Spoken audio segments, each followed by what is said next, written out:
RS football ഫാമിന്റെ പുതിയ വീഡിയോയിലേക്ക് എല്ലാ മാന്യപ്രേക്ഷകർക്കും സ്വാഗതം. നമ്മൾ ഇന്ന് നടക്കാൻ പോകുന്ന ബാഴ്സലോണ വേഴ്സസ് വില്ലറിയൽ മത്സരത്തെ കുറിച്ചാണ്. മത്സരം രണ്ട് ടീമിലും നിർണായകമാണ്. കാരണം എന്താണെന്ന് പറഞ്ഞാൽ ടേബിൾ ടോപ്പിലാണ് ബാഴ്സലോണ നിൽക്കുന്നതെങ്കിലും ഒരു വിജയം കരസ്ഥമാക്കിയിട്ട് റയൽ മാഡ്രിഡുള്ള പോയിന്റ് വ്യത്യാസം ബഹുദൂരം മുന്നിലാക്കാനാണ് ബാഴ്സലോണ നോക്കുള്ളൂ. അപ്പോൾ ടേബിൾ നോക്കുകയാണെങ്കിൽ 17 മത്സരങ്ങൾ കംപ്ലീറ്റ് ചെയ്തപ്പോൾ 14 വിജയവും ഒരു സമനില 2 തോൽവി അടക്കം 43 പോയിന്റുമായിട്ട് ലീഗ് ടേബിളിൽ ടോപ്പറായിട്ട് നിൽക്കുകയാണ്. 49 ഗോളുകൾ അടിച്ചപ്പോൾ 20 ഗോളുകളാണ് വഴങ്ങിയിട്ടുള്ളത് ബാഴ്സലോണ ഫസ്റ്റ് ഒന്ന് കാലറിയെങ്കിലും പിന്നെ സീസണിൽ നല്ല പ്രകടനം കാഴ്ചവെച്ചുകൊണ്ടിരിക്കുന്നത്. അതേപോലെ തന്നെ രണ്ടാമത്തെ സ്ഥാനത്തുള്ള റയൽ മാഡ്രിഡ് 18 മത്സരങ്ങൾ കംപ്ലീറ്റ് ചെയ്തപ്പോൾ 13 വിജയവും 3 സമനില 2 തോൽവി അടക്കം 42 പോയിന്റുമായിട്ട് തൊട്ട് പുറകിലുണ്ട്. ഒരു കളി കൂടുതൽ കളിച്ചിട്ടുണ്ട് എന്നുള്ള കാര്യമൊക്കെയാണ്.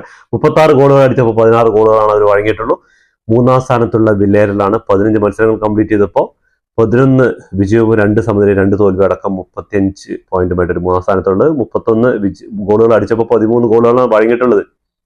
അപ്പോൾ നാളത്തെ മത്സരം വില്ലേറിലായിട്ടാണ്. അതുള്ള കാര്യം ഒന്ന് മറക്കരുത്. നാളത്തെ മത്സരം വില്ലേറിലായിട്ടാണ്. വില്ലേറിന് 15 മത്സരങ്ങളായിട്ടുള്ള ഒരു 35 പോയിന്റ് എടുത്തിട്ടുണ്ട്. അവർക്ക് ഇനിയുള്ള 3 മത്സരങ്ങൾ ജയിച്ചു കഴിഞ്ഞാൽ 3 മത്സരങ്ങൾ ജയിക്കാൻ പറ്റുകയാണെങ്കിൽ മിക്കവാറും സെക്കൻഡ് പൊസിഷൻ അവരെടുക്കാനുള്ള ചാൻസ് ഉണ്ട്.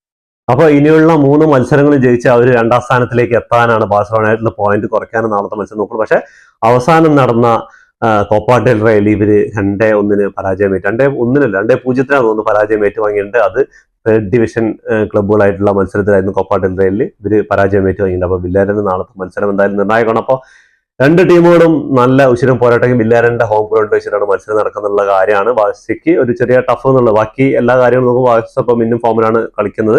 ബാഴ്സയുടെ സ്റ്റാർട്ടിങ്ങിലൊക്കെ നോക്കിക്കഴിഞ്ഞാൽ ഇപ്പൊ നാളെ അതേ ഒരു റാഷ്ഫോർഡും അതേപോലെ ഫെറാനും യമാലും റഫീനിയും അടങ്ങുന്ന ഒരു തന്നെ ഉണ്ടാവും. ചിലപ്പോൾ ലെവൻഡോസ്കി ഇറങ്ങാൻ ചാൻസ് ഉണ്ട്. അത് നമുക്ക് അതിലോട്ട് വരാം. ഈ മത്സരം നടക്കാൻ പോകുന്നത് ഇന്ന് രാത്രി 7:15 PM നടക്കാൻ പോകുന്നത്. ഈ സമയം ഇന്ത്യൻ സമയം 8:45 8:45 ഇന്ത്യൻ സമയം നടക്കാൻ പോകുന്നത്. അപ്പോൾ എല്ലാവർക്കും കളി കാണാനുള്ള നല്ലൊരു ടൈമാണ്. അപ്പോൾ എല്ലാവരും കളി കാണുമെന്ന് വിചാരിക്കുന്നു. ഇന്നലെ നടന്ന റയൽ മാഡ്രിഡ് വേഴ്സസ് സെവില്ല മത്സരത്തിൽ 2-0 റയൽ മാഡ്രിഡ് വിജയിച്ച് വീണ്ടും അവര് പോയിന്റ് ടേബിളിൽ ബാഴ്സയുടെ തൊട്ട് പുറകിലെത്തിയിരിക്കുകയാണ്. ഇനിയുള്ള മത്സരം ബാഴ്സ ജയിക്കുകയാണെങ്കിൽ ബാഴ്സയ്ക്ക് മുന്നോട്ട് കുറച്ചുകൂടി പോയിന്റ് വ്യത്യാസത്തിൽ കുറച്ചുകൂടി മുന്നിൽ ആകാൻ പറ്റുന്നുള്ള കാര്യമാണ്. അപ്പൊ നാളെ ബാഴ്സ എന്തായാലും അതിനായിട്ട് തന്നെ ഇറങ്ങുള്ളൂ. നമുക്ക് നാളത്തെ ബാഴ്സയുടെ സ്റ്റാർട്ടിങ്ങിൽ നോക്കി കഴിഞ്ഞാൽ ഗോൾ കീപ്പറായിട്ട് ജോൺ ഗാസി തന്നെ ആയിരിക്കും ഉണ്ടാവുക. ഡിഫൻഡർമാരായിട്ട് ജെറാർഡ് മാർട്ടിനും അതേപോലെ കുബാസി ആയിരിക്കും ഉണ്ടാവുക. ചിലപ്പോൾ ക്രിസ്ത്യൻസൺ വരാൻ ചാൻസ് ഉണ്ട്. എന്താ പറയുക, കഴിഞ്ഞ മത്സരത്തിൽ മിന്നും പ്രകടനമാണ് ക്രിസ്ത്യൻസൺ കാഴ്ചവെച്ചിരിക്കുന്നത്. അപ്പോൾ ലെഫ്റ്റും റൈറ്റും ബാക്കുകളിലായിട്ട് കുണ്ടയും ബാൽഡി ആയിരിക്കും. അതേപോലെ മിഡ്ഫീൽഡിൽ ആരൊക്കെയെന്ന് വെച്ച് കഴിഞ്ഞാൽ ഡിജോണും അതേപോലെ തന്നെ പെഡ്രിയും ഉണ്ടാവും. നാളെ റഫീനി ആയിരിക്കും നമ്പർ 10 റോളിൽ കളിക്കാൻ പോകുന്നത്. ലെഫ്റ്റും റൈറ്റും വിങ്ങുകളിലായിട്ട് റാഷ്ഫോർഡും ലെമീൻ യമാലായിരിക്കും. സ്ട്രൈക്കറായിട്ട് നാളെ ഫെറാൻ ടോറസ് അല്ലെങ്കിൽ ലെവൻഡോസ്കി ആയിരിക്കും കളിക്കാൻ ചാൻസ്. അപ്പോൾ എന്തായിരിക്കും നാളത്തെ ഗോൾ പ്രഡിക്ഷൻ നിങ്ങൾ കമന്റ് ബോക്സിൽ രേഖപ്പെടുത്തുക. എത്ര ഗോളിനായിരിക്കും ബാഴ്സ ജയിക്കുക, അല്ലെങ്കിൽ എന്തായിരിക്കും സമനിലയാവോ അതോ ബാഴ്സയ്ക്ക് തോൽവിയാണോ കാത്തിരിക്കുന്നത്? എന്തായാലും ഈ ഒരു ഫോമിൽ കളിക്കുമ്പോൾ എന്തായാലും ഇന്ന് ഫോമിലെ കളിച്ചുകൊണ്ടിരിക്കുന്നത് കാരണം ബാഴ്സ എന്തായാലും നാളെ തോൽവിക്ക് ചാൻസ് കുറവാണ്. എന്നാലും ഫുട്ബോളാണ്. 90 മിനിറ്റ് മത്സരത്തിൽ എന്ത് സംഭവിക്കാം. അപ്പോൾ നമുക്ക് വീണ്ടും അപ്പോൾ കളിയെക്കുറിച്ച് ഇങ്ങനെയൊക്കെയാണ് സംഭവിക്കാൻ പോകുന്നതെങ്കിലും ബാഴ്സലോണയുടെ ജനുവരി ട്രാൻസ്ഫർ വിൻഡോയിൽ എന്തൊക്കെയോ നടക്കാൻ പോകുന്നുള്ള കാര്യത്തിൽ യാതൊരു സംശയമില്ല. കാരണം എന്താ പറഞ്ഞാൽ ജനുവരിയിൽ ബാഴ്സയ്ക്ക് ഇലക്ഷൻ നടക്കാൻ പോകുന്നു. ബാഴ്സ പ്രസിഡന്റിനുള്ള ഇലക്ഷൻ നടക്കാൻ പോകുന്നത്. അപ്പോൾ തീർച്ചയായിട്ടും ലാപ്പോർട്ടയും അതേപോലെ തന്നെ പുതിയ പ്രസിഡന്റായിട്ട് വരാൻ ചാൻസ് ഉള്ളവരൊക്കെ ഭയങ്കര മത്സരത്തിലാണ്. മെസ്സി തിരിച്ചു കൊണ്ടുവരുന്നുള്ള ഒരു ഇതൊക്കെ റൂമേഴ്സ് ഒക്കെ വരുന്നുണ്ട്. പുതിയ പാനലുകളായിട്ടുള്ള ചങ്ങായിമാരും മെസ്സിയാണ് തിരിച്ച് ക്യാമ്പിനോലേക്ക് എത്തിക്കുന്നുള്ള കാര്യത്തിൽ ഈ ഒരു സംശയമില്ല എന്ന് പറഞ്ഞേക്ക് ഞങ്ങൾ ജയിക്കുകയാണെങ്കിൽ. അതേപോലെ ലാപ്പോട്ട കുറച്ച് മാസങ്ങൾക്ക് മുമ്പ് പറഞ്ഞത് മെസ്സി ഒരു കളിക്കാരനായിട്ട് ക്യാമ്പിനോലേക്ക് തിരിച്ചു വരുന്ന കാര്യം അത് എന്തായാലും അസാധ്യമായ ഒരു കാര്യം എന്ന് പറഞ്ഞിട്ടുണ്ട്. പക്ഷെ ഇപ്പോൾ 1-2 ദിവസങ്ങളായിട്ട് ഇന്നലെ ആയതുകൊണ്ട് ആൾക്ക് മെസ്സിക്ക് വിടവാങ്ങൽ കൊടുക്കാത്തതിൽ വളരെയധികം ദുഃഖിതരാണ് ലാപ്പോട്ട എന്ന് പറഞ്ഞിട്ടുള്ള ഒരു ഇതൊക്കെ വന്നിട്ടുണ്ട്. അപ്പോൾ എന്തായാലും ലാപ്പോട്ടയ്ക്കും എന്തായാലും വിജയിച്ചിൽ കുറഞ്ഞു. എന്താ പറഞ്ഞാൽ ആള് ഫിനാൻഷ്യലി പ്രശ്നങ്ങളൊക്കെ ഉണ്ടായിരുന്ന ബാഴ്സയെ ഒരു കരക്കി കയറ്റി എന്ന് പറയാൻ പറ്റും.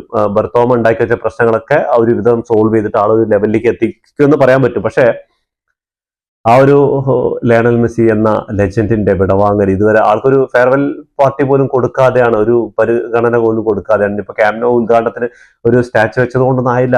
ഇവിടെ ഉദ്ഘാടനത്തിന് ക്ഷണിച്ചത് കൊണ്ടൊന്നും നടന്നില്ല. ആള് ഇവിടെ വന്ന് കളിച്ചിട്ടാണ് ഇവിടെ നിന്ന് വിടവാങ്ങേണ്ട ഈ കാണികളുടെ മുന്നിൽ അവർ വിടവാങ്ങുമ്പോൾ അതിന്റെ സൗന്ദര്യം വേറെ തന്നെയാണ്. അപ്പോൾ നമുക്കറിയാലോ, കഴിഞ്ഞ ദിവസങ്ങളിലൊക്കെ ഇന്ത്യയിലൊക്കെ വന്നു. ഇന്ത്യയിൽ ആരാധകർ ഇത്രമാത്രം സ്നേഹിക്കുന്നുണ്ടെങ്കിൽ അപ്പോൾ ക്യാമ്പ് നൗവിൽ കളിച്ച് വളർന്നത്, ചെറുപ്പം മുതൽ ആ ചങ്ങായി കളിച്ച് വളർന്ന ആ ഒരു തട്ടകത്തിൽ അവരെ എത്രമാത്രം ആ സ്പെയിനിലെ ആരാധകർ സ്നേഹിക്കുന്നുണ്ടാവും. ലോകമെമ്പാടുള്ള ആരാധകരെ പോലെ തന്നെ സ്പെയിനിലെ ആരാധകർ എത്രമാത്രം സ്നേഹിക്കുന്നുണ്ടാവുന്ന ആ ക്യാമ്പ് നൗവിലെ ഓരോ ചാറ്റുകൾ, ഇപ്പോൾ നടക്കുന്ന ഓരോ കളികളിലും ചാറ്റുകളിലെ മെസ്സി മെസ്സി മെസ്സി എന്നുള്ള ചാറ്റുകൾ വന്നുകൊണ്ടിരിക്കുന്നുണ്ട്. അപ്പോൾ ഇതുകൊണ്ടാണ് ബാഴ്സലോണയ്ക്ക് എത്രമാത്രം പ്രിയങ്കരനായ ലയണൽ മെസ്സി ഒരിക്കൽ കൂടി ക്യാമ്പ് നൗവിലേക്ക് തിരിച്ചു വരുന്നത് എല്ലാ ബാഴ്സ ആരാധകരെ പോലെ ഞാനും ആഗ്രഹിക്കുന്നത്. അപ്പോൾ എന്തായാലും ഇലക്ഷൻ ജനുവരിയിൽ നടക്കും. അതിനു മുമ്പ് 2028 വരെ കോൺട്രാക്ട് പുതുക്കിയിട്ടുണ്ട് ഇന്റർ മിയാമിയിൽ ആൾക്ക്. പക്ഷേ വേൾഡ് കപ്പിന് മുന്നോടിയായിട്ട് വേണമെങ്കിൽ ഇവിടെ വന്ന് കളിക്കാനുള്ള യൂറോപ്പിൽ ക്ലബ്ബുകളിൽ വന്ന് കളിക്കാനുള്ള അവസരമുണ്ട്. അപ്പൊ എന്താണ് സംഭവിക്കുക എന്നുള്ളതൊക്കെ കാത്തിരുന്ന് കാണാൻ. ഇനി ജനുവരി മുതൽ റൂമേഴ്സും കാര്യങ്ങളൊക്കെ ആയിരിക്കും. ജനുവരിയോടുകൂടി ഇപ്പോൾ ട്രാൻസ്ഫർ വിൻഡോ ഓപ്പൺ ആവാൻ പോവുകയാണ്. അപ്പോൾ കുറെ റൂമേഴ്സും കാര്യങ്ങളൊക്കെ ഇനിയുള്ള ദിവസങ്ങളിൽ ഉണ്ടാവും. അപ്പോൾ എന്തായാലും ഒരു ശുഭവാർത്തയ്ക്കായി കാത്തിരിക്കാം. ഇതോടുകൂടി ഈ വീഡിയോ അവസാനിക്കുന്നു. ഫുട്ബോൾ ലോകത്തെ പുതിയ വിശേഷങ്ങളുമായി വീണ്ടും കാണാം. ഈ വീഡിയോ ഇഷ്ടപ്പെട്ടാൽ ലൈക്ക് ചെയ്യുക, ഷെയർ ചെയ്യുക, സബ്സ്ക്രൈബ് ചെയ്യുക.